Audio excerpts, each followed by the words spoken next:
Muy buenos días tengan todos ustedes. Mi nombre es Guillermo Linares y represento a la Oficina de Gestión de la Calidad. Quiero agradecer en primera instancia a la doctora Carla Camacho Figueroa, presidenta de la Comisión de Reforma Curricular, y al doctor Carlos Lázaro Arroyo, director de Procesos Académicos, por la invitación que me han extendido para participar como ponente en este curso MOOC de diseño curricular. En esta oportunidad voy a compartir con ustedes alguna información y algunas reflexiones respecto a algunas características que deben tener pues, los estudios de demanda social. Empecemos, ¿no? En este caso, esta pequeña charla que he preparado se denomina Alcances para la elaboración de la caracterización de la demanda social y mercado laboral de los programas de estudio. El contenido de esta charla va por un repaso del rol misional de nuestra institución, un repaso de la política nacional de la educación superior técnica productiva, algunos indicadores, básicamente un indicador del modelo de licenciamiento institucional, así como también el repaso de un estándar del modelo de acreditación de programas de estudio de educación superior universitaria del CINEASE. Recordemos que la temática está enfocada en la caracterización de la demanda social y el mercado laboral. Entonces, desde ese punto de vista, primero, si revisamos el rol misional de nuestra institución, pues tendríamos que decir que la universidad tiene un eje principal. Ese eje principal o esa misión principal que tiene nuestra institución es la de brindarle a la sociedad los profesionales idóneos, competitivos, de calidad que ella necesita. Este es el eje central, es la razón de ser de nuestra institución.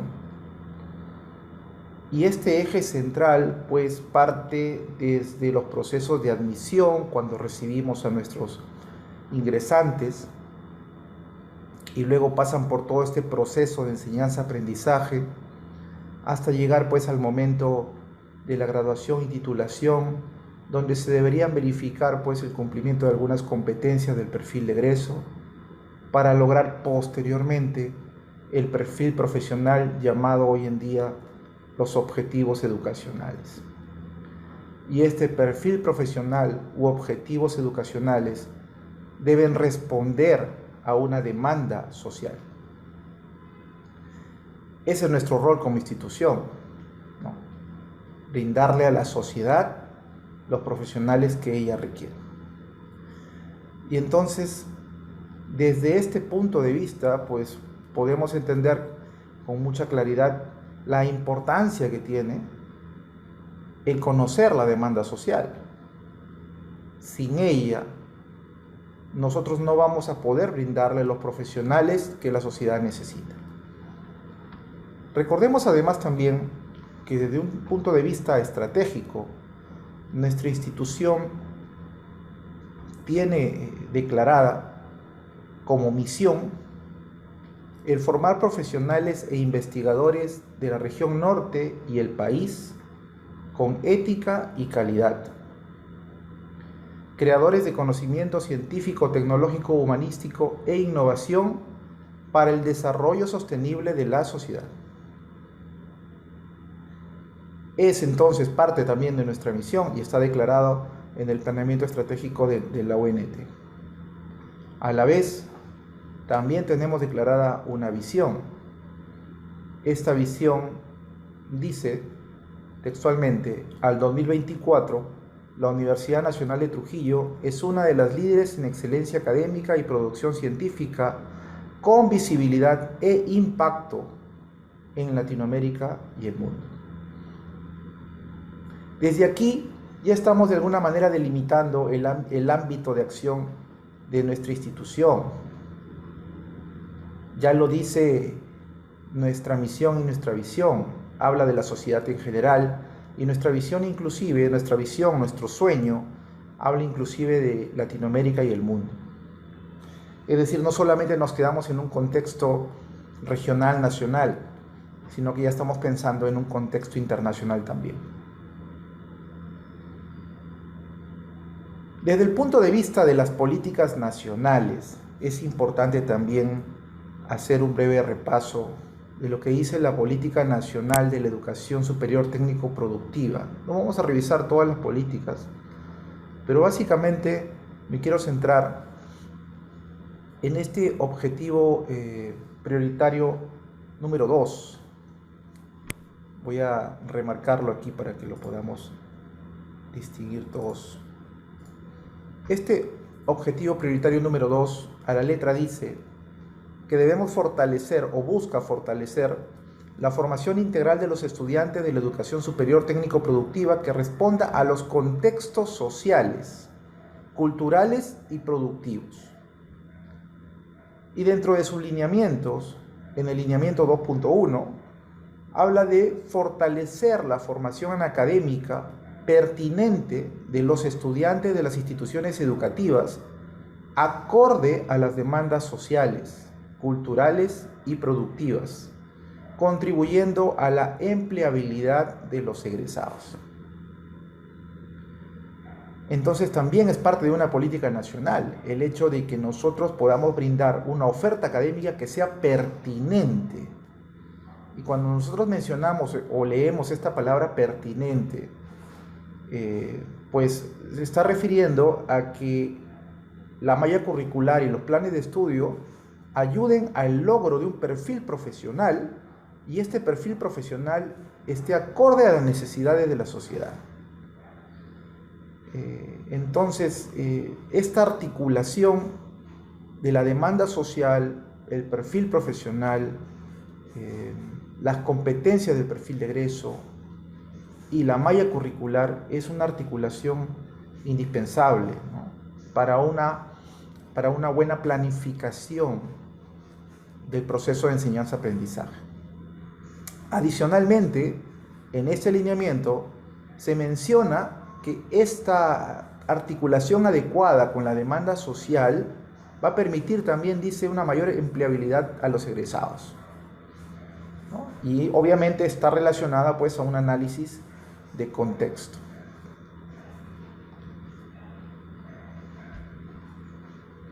Como tercer punto, ¿qué dice el modelo de licenciamiento institucional que fue promovido en diciembre del 2015 o aprobado en diciembre del 2015, ¿no?, y con el cual nuestra institución pues ha sido licenciada? Este modelo de licenciamiento institucional pues consta de 8 condiciones básicas de calidad macro, ¿no es cierto? Pero básicamente habría que referirnos a la condición básica de calidad 2 del modelo de licenciamiento institucional. La condición básica de calidad 2 habla de que la oferta educativa es compatible con los instrumentos de planeamiento. Bueno, esa es la declaratoria general, ¿no? Bueno, luego allí ustedes pueden revisar el título de las otras 7 condiciones básicas de calidad, pero vamos a referirnos a la condición básica 2. La oferta educativa es compatible con los instrumentos de planeamiento. Esta condición básica de calidad 2, en su segundo componente, menciona: para la creación de nuevos programas de estudios en universidades ya existentes, el indicador 14 menciona la vinculación de los nuevos programas de estudios a la demanda laboral. Así la denomina la condición básica de calidad, en este indicador 14. Y requiere como medio de verificación para ello documentos o estudios que justifiquen la creación de nuevos programas de estudio. Y bueno, tiene algunas consideraciones que ahora vamos a pasar a detallar. Pero antes de pasar a leer las consideraciones, quisiera aclarar algo, ¿no? Obviamente, estamos frente a un componente y a un indicador que está referido a la creación de nuevos programas de estudio. Si nosotros estamos en camino a un proceso de rediseño curricular, se entiende que nuestros programas de estudios ya existen e incluso ya están declaradas en la resolución de licenciamiento de la Universidad Nacional de Trujillo. Por lo tanto, este requisito o este medio de verificación que estamos leyendo aquí no sería una exigencia obligatoria para nuestras carreras que ya existen. Y efectivamente, así es. Pero lo interesante de poder revisar este medio de verificación son las consideraciones que SUNEDU presenta, digamos, como las partes que debe considerar un estudio de demanda laboral, ¿no?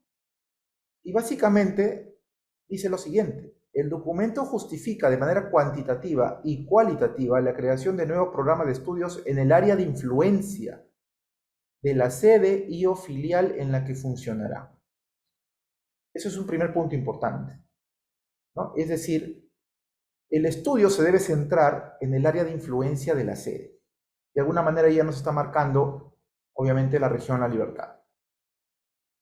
Considerando que se debe aplicar sobre una población bien delimitada, es decir, tendríamos que hablar pues de una población de posibles postulantes, probablemente, a nuestra institución y a nuestro programa.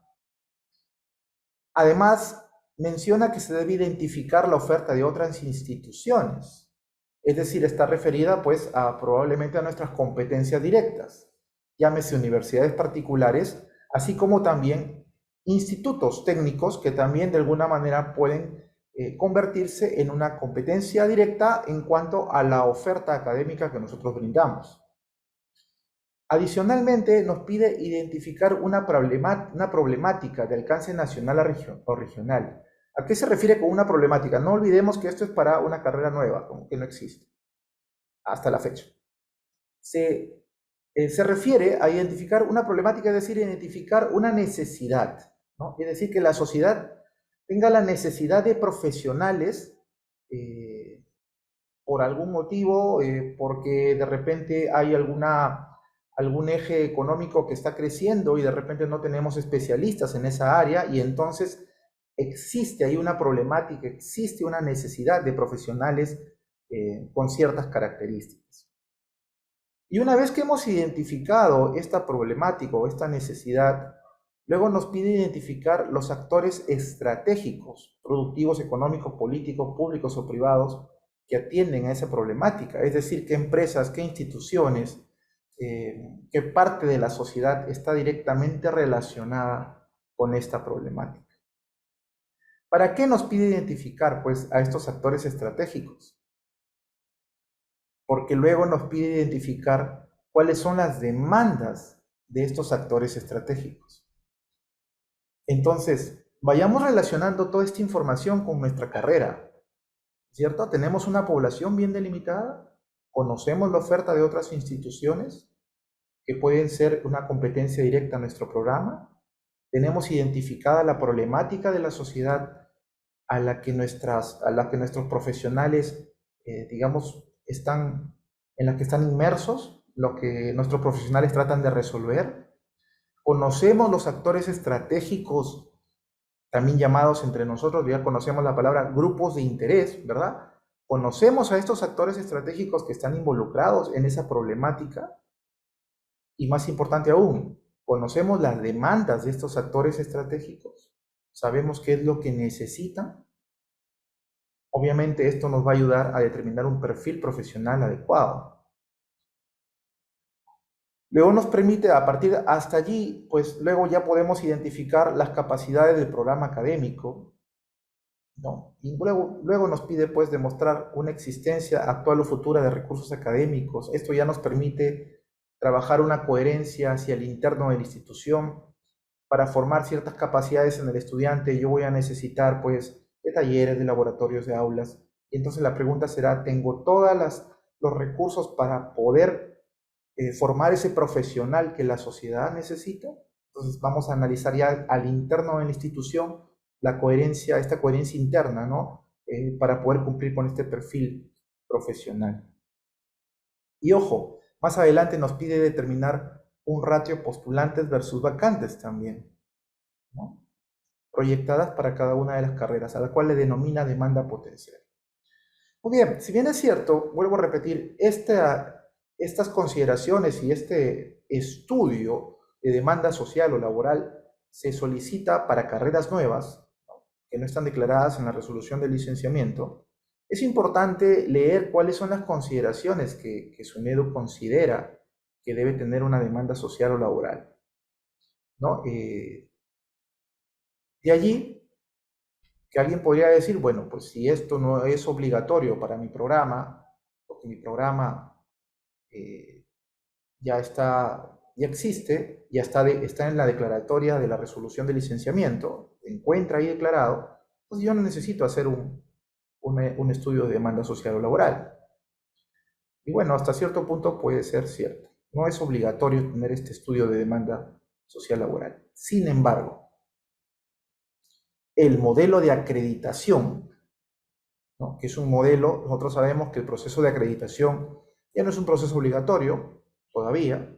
Hasta la fecha el proceso de acreditación es un proceso voluntario, es decir, los programas que así lo desean pueden postular a este proceso de acreditación, y el modelo de acreditación de programas de estudios de educación superior universitaria del CINEACE, ¿no?, publicado en el 2017, el último modelo, el modelo vigente, considera dentro de él 4 dimensiones principales, ¿no?, que son la dimensión de gestión estratégica, la primera dimensión; la segunda dimensión es de formación integral; la tercera dimensión es de soporte institucional; y tiene una cuarta dimensión de resultados.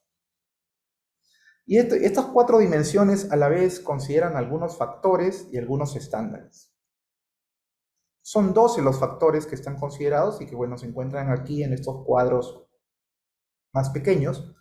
Por ejemplo, la dimensión 1, gestión estratégica, considera 3 factores: la planificación de la carrera, la gestión del perfil de egreso y el aseguramiento de la calidad. La dimensión 2, formación integral, considerará 5 factores más, y así sucesivamente. En este caso, me voy a referir a la dimensión 1, gestión estratégica, al factor planificación de la carrera, que también es el factor 1 a la vez. Y dentro de planificación de la carrera nos vamos a referir exclusivamente al estándar 2. Dentro de esos 34 estándares que tiene el modelo de acreditación del CINEACE, el estándar 2 menciona sobre la participación de los grupos de interés. El programa de estudios mantiene y ejecuta mecanismos que consideran la participación de los grupos de interés para asegurar que la oferta académica sea pertinente con la demanda social.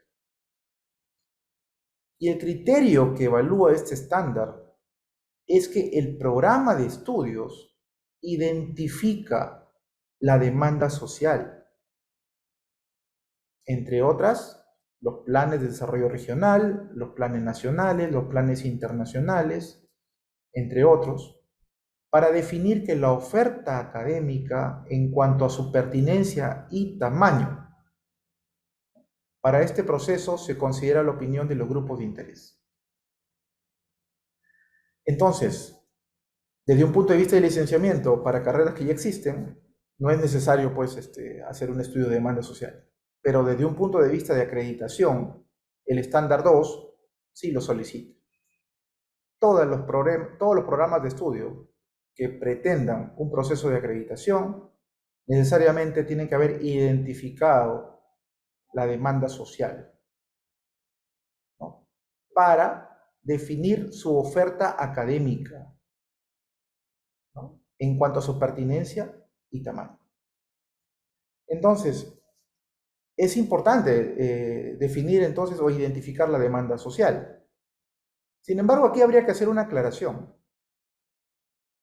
El estándar 2 del modelo de acreditación, si bien es cierto, nos pide identificar una demanda social, no nos exige tener un estudio como tal.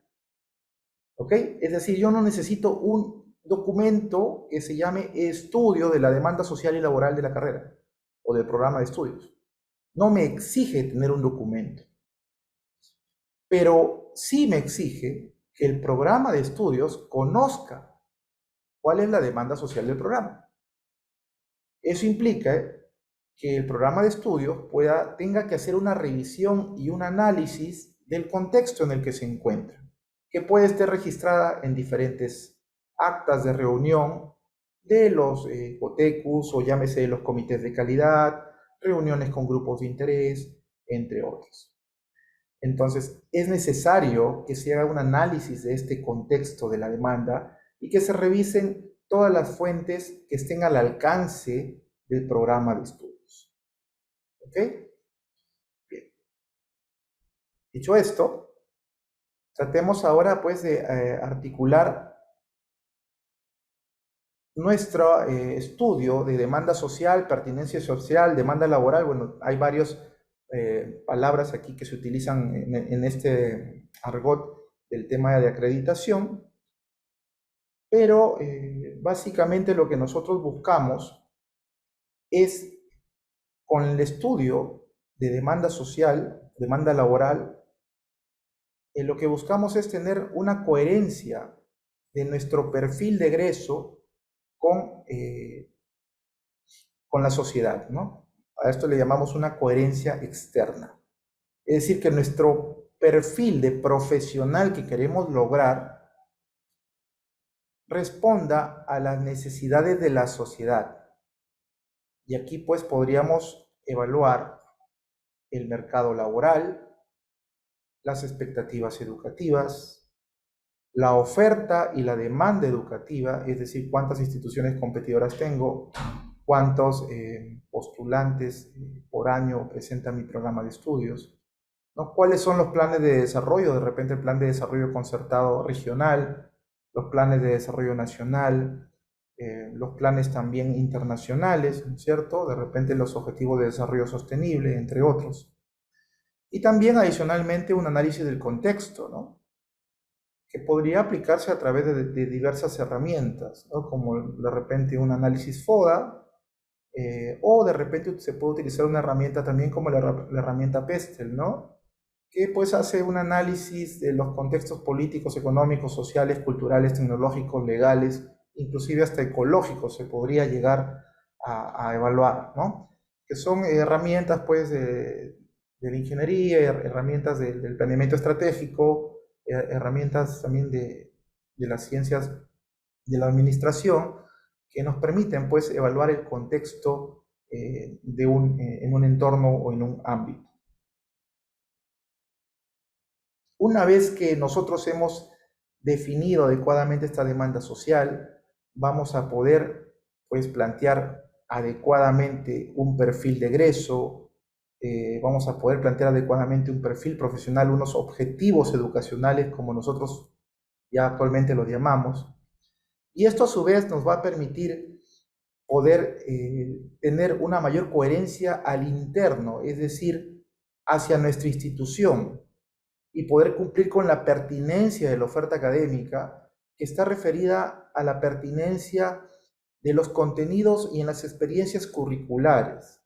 Es decir, que yo pueda tener experiencias curriculares que puedan ayudarme a lograr ese perfil profesional que necesita la sociedad.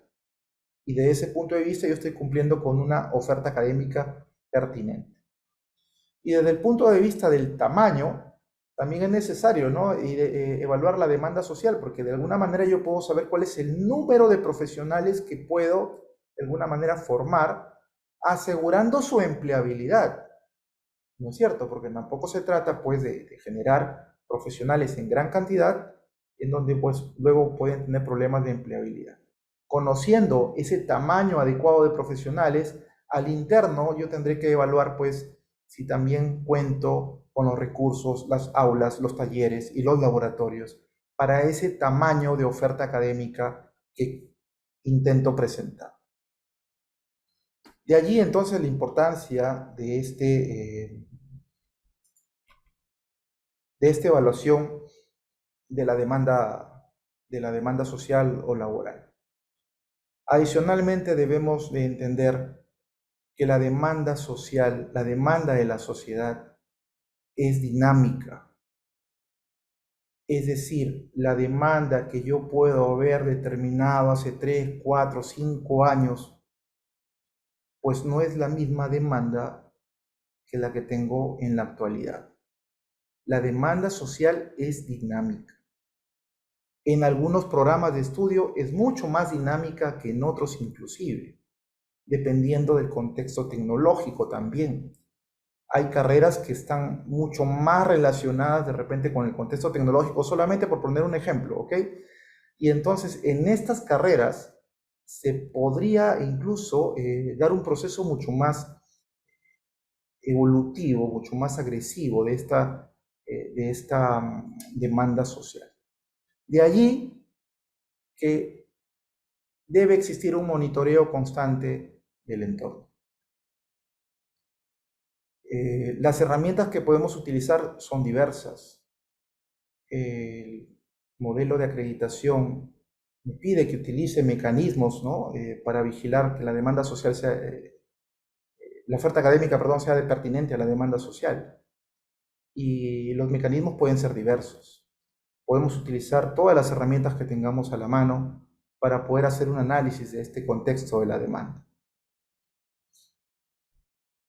Finalmente, podríamos concluir en lo siguiente. El estudio de la demanda social y el mercado laboral no es un requisito obligatorio para programas de estudio ya existentes. No implica necesariamente la elaboración de un estudio es decir, no necesito un documento que diga estudio de demanda laboral, ya sea un documento propio o encargado, es decir, ya sea que yo haga el estudio o ya sea que pague un consultor para que me haga un estudio, que también se suele hacer, no necesito de ese documento como tal. Ojo, para carreras ya existentes. Carreras que no existen y que se van a crear es otra, digamos que es otra historia, ¿verdad? Ahí sí se necesita un estudio. Pero a pesar de que para las carreras existentes no sea un requisito obligatorio, se constituye en una herramienta clave para desarrollar una oferta académica adecuada y pertinente, adecuada en tamaño, pertinente en cuanto a los contenidos de la malla curricular. Como segunda conclusión, podríamos decir que la demanda social es dinámica y en función a las características del campo disciplinar y de aplicación profesional, puede evolucionar de manera más agresiva, en algunos casos, bueno, con respecto a otros. Y algunos inputs o entradas de información que yo puedo utilizar para realizar un correcto análisis de demanda social y mercado laboral pueden ser, por ejemplo, los análisis de empleabilidad de egresados, si es que lo tuviéramos a la mano. Aquí hay un dato interesante, lo que pide, por ejemplo, SUNEDU. SUNEDU nos pide para la creación de nuevos programas, ¿ok? Pero igual lo comento porque es importante. Nos pide que los estudios de demanda social no sean no tengan una antigüedad mayor a los 2 años, ¿no? Por lo tanto, pues deberíamos tratar de utilizar información que esté dentro, pues, de estos 2 años, ¿no? Entonces, podríamos utilizar un análisis de empleabilidad de egresados. Podríamos utilizar las reuniones que los comités de calidad tienen con grupos de interés para evaluar los objetivos educacionales o para evaluar el perfil de egreso, porque en esas reuniones se refleja la necesidad de la sociedad en cuanto a los requisitos explícitos y las necesidades implícitas vinculadas al ejercicio profesional. Es decir, que allí en estas reuniones con grupos de interés es donde los empleadores nos dicen, por ejemplo, mira, este objetivo educacional no es adecuado, yo necesito que se cambie de esta otra manera, por ejemplo. Entonces, de estas reuniones, ¿no?, que tenemos evidencias probablemente en actas de reuniones, podemos obtener información también para que forme parte de este análisis de la demanda social. Podríamos analizar también podemos analizar la oferta académica de otras instituciones. ¿Qué otras instituciones? Primero, en el ámbito regional, ofertan pues el mismo programa de estudios, un programa de estudios similar, ¿verdad? Podríamos analizar también los planes regionales, por ejemplo, el Plan de Desarrollo Concertado eh, Regional de la Libertad. Podríamos revisar también los planes nacionales, como ya mencioné por allí, algunos con algunos objetivos prioritarios. Podemos revisar también los objetivos de desarrollo sostenible, entre otros. Y adicionalmente podríamos hacer también un análisis de contexto aplicando alguna herramienta de planeamiento estratégico, como por ejemplo un análisis FODO, un análisis PESTEL, etc. Bueno, esto es todo lo que quería compartir con ustedes. Espero sea de utilidad. Que tengan un muy buen día.